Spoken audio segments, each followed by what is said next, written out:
আপনার অভিযোগ কিভাবে এই ঘটনা মানে আপনার কপাল ফাটলো?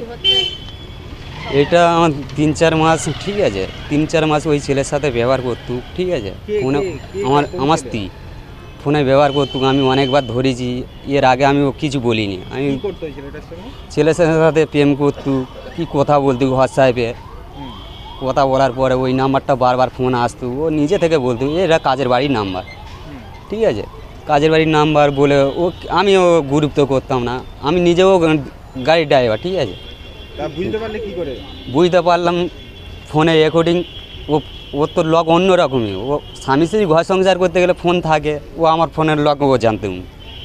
আমার ফোনটা নিয়ে ও ঘাঁটতো বেশি, ওর ফোনটা করে রাখতো, ঠিক আছে।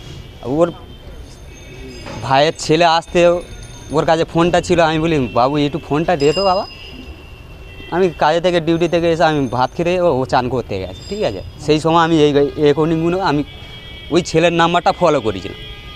রেকর্ডিং থেকে বুঝতে পারেন যে আমি তারপরে বললাম, আমি কিছু আর বলি না। দুপুরে ভাত খেলাম, ও কাজে থেকে এলাম, আমি ওকে জিজ্ঞেস করলাম পাশে আপনার এই অবস্থা হলো কীভাবে? এটা হয়েছে আমি বলছি। তারপর ওকে আমি জ্বালালাম, রেকর্ডিংটা শোনানো। আমি রেকর্ডিংটা কোথায় থেকে এটা কি হয়েছে তোর? তুই কাকে ভালো আছিস?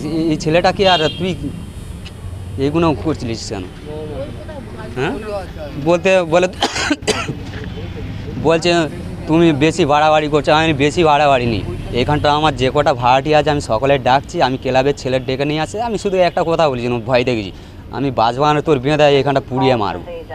তোর প্রমাণ আমি হাতে নাতে ধরেছি, আর সহ্য করতে পারবো। আপনার এই ঘটনা কি করে ঘটলো? এটা হয়েছে আমাকে ডাকলো ওর পিসির বাড়ি থেকে, আমতলায় ডাকলো।